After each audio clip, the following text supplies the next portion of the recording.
ইউক্রেনে চলমান যুদ্ধে বন্ধের লক্ষ্যে আলোচনায় বসতে রাজি হয়েছে রাশিয়া ও ইউক্রেন। বুধবার রাশিয়ার প্রেসিডেন্ট ভ্লাদিমির পুতিনের সঙ্গে এক দীর্ঘ ও ফলপ্রসূ ফোনালাপের পর যুক্তরাষ্ট্রের প্রেসিডেন্ট ডোনাল্ড ট্রাম্প এই ঘোষণা দিয়েছেন। ট্রাম্প তার সামাজিক যোগাযোগ মাধ্যম ট্রুথ সোশ্যালে এক পোস্টে জানান তিনি ও পুতিন অতি দ্রুত আলোচনা শুরু করতে একমত হয়েছেন এবং একে অপরকে নিজেদের রাজধানী সফরের আমন্ত্রণ জানিয়েছেন।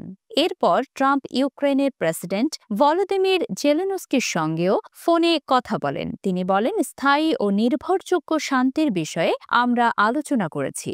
যুদ্ধের এই পর্যায়ে রাশিয়া ও ইউক্রেনের আলোচনায় বসার সিদ্ধান্তটি গুরুত্বপূর্ণ, বিশেষ করে যখন ট্রাম্প প্রশাসন পরিষ্কার ইঙ্গিত দিয়েছে যে ন্যাটোতে ইউক্রেনের যোগদানের সম্ভাবনা কম।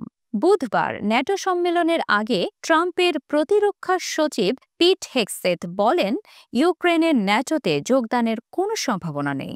ট্রাম্প ও এই বিষয়ে একমত প্রকাশ করে বলেন, আমি মনে করি এটা সম্ভবত সত্য। এটি কিয়েভের জন্য বড় ধাক্কা হতে পারে, কারণ প্রেসিডেন্ট জেলেনস্কি দীর্ঘদিন ধরে ন্যাটোর সদস্যপদকে ইউক্রেনের নিরাপত্তার জন্য গুরুত্বপূর্ণ বলে বিবেচনা করছেন। জেলেনস্কি জানিয়েছেন, আগামী শুক্রবার মিউনিখে অনুষ্ঠিতব্য ইউক্রেন প্রতিরক্ষা শীর্ষ সম্মেলনে তিনি যুক্তরাষ্ট্রের ভাইস প্রেসিডেন্ট জেডি ভ্যান্স এবং স্টেট সেক্রেটারি মার্কো রুবিওর সঙ্গে দেখা করবেন। এদিকে যুক্তরাজ্যের উপপ্রধানমন্ত্রী অ্যাঞ্জেলা রাইনার জানিয়েছেন, লন্ডন ইউক্রেনের প্রতি তার সমর্থন বজায় রাখবে এবং কিয়েভের প্রতি দায়িত্বশীল আচরণ করবে। ট্রাম্প জানিয়েছেন তিনি ও পুতিন শিগগিরই সরাসরি বৈঠকে বসবেন, তবে এটি কবে হবে সে বিষয়ে নির্দিষ্ট কিছু বলেননি। হোয়াইট হাউসে সাংবাদিকদের এক প্রশ্নের জবাবে তিনি বলেন, আমরা সৌদি আরবে দেখা করব। ক্রেমলিনের মুখপাত্র দিমিত্রি পেসকভ জানিয়েছেন, পুতিন ও ট্রাম্পের মধ্যে প্রায় ১.৫ ঘণ্টা ধরে ফোনালাপ হয়েছে। তিনি আরও বলেন, ট্রাম্পের শান্তি আলোচনার ধারণাকে সমর্থন করেন পুতিন। এখন একসঙ্গে কাজ করার সময় এসেছে। ট্রাম্পের ফোনালাপের পরপরই জেলেনস্কি জানান তারা যোগাযোগ বজায় রাখতে এবং আসন্ন বৈঠকের পরিকল্পনা করতে রাজি হয়েছেন। তবে ইউক্রেনের ২০১৪ সালের আগের সীমান্তে ফেরার সম্ভাবনা নিয়ে ট্রাম্প সন্দেহ প্রকাশ করেছেন। এক প্রশ্নের জবাবে তিনি বলেন, ওই জমির কিছু অংশ ফিরে আসবে। মঙ্গলবার দ্য গার্ডিয়ান এ প্রকাশিত এক সাক্ষাৎকারে জেলেনস্কি পরামর্শ দেন, শান্তি চুক্তির অংশ হিসেবে রাশিয়ার নিয়ন্ত্রিত কিছু অঞ্চল বিনিময় করা যেতে পারে। তবে ক্রেমলিনের মুখপাত্র পেসকভ এই প্রস্তাবকে সরাসরি অসম্ভব বলে উড়িয়ে দিয়েছেন। তিনি বলেন, রাশিয়া কখনো ভূখণ্ড বিনিময় নিয়ে আলোচনা করবে না। ইউক্রেনীয় ইউনিটগুলোকে এই অঞ্চল থেকে সরিয়ে দেওয়া হবে। যারা যাবে না তাদের জোরপূর্বক সরানো হবে।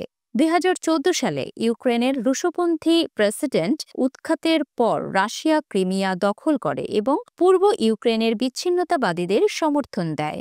২০২২ সালে রাশিয়ার পূর্ণমাত্রায় আগ্রাসনের পর যুদ্ধ সর্বাত্মক রূপ নেয়। যদিও মস্কোর কিয়েভ দখলের চেষ্টা ব্যর্থ হয়, তবে রাশিয়ার বাহিনী বর্তমানে পূর্ব ও দক্ষিণ ইউক্রেনের প্রায় ১/৫ ভূখণ্ড দখল করে রেখেছে।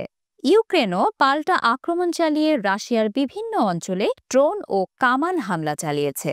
সঠিক হতাহতের সংখ্যা জানা না গেলেও হাজার হাজার সৈন্য ও বেসামরিক নাগরিক নিহত হয়েছেন এবং লাখ লাখ ইউক্রেনীয় শরণার্থী হয়েছেন। জেলেনস্কি জোর দিয়ে বলেছেন, যুক্তরাষ্ট্র ছাড়া কোনো নিরাপত্তা গ্যারান্টি কার্যকর হবে না। তবে বিশ্লেষকদের মতে ট্রাম্প ও পুতিনের মধ্যে আলোচনা কিয়েভকে কিছুটা কোণঠাসা করতে পারে, কারণ এই আলোচনায় ইউক্রেন সরাসরি যুক্ত ছিল না। এখন দেখার বিষয়, আসন্ন বৈঠকগুলোতে শান্তি চুক্তির কোনো কার্যকর সিদ্ধান্ত নেওয়া হয় কিনা।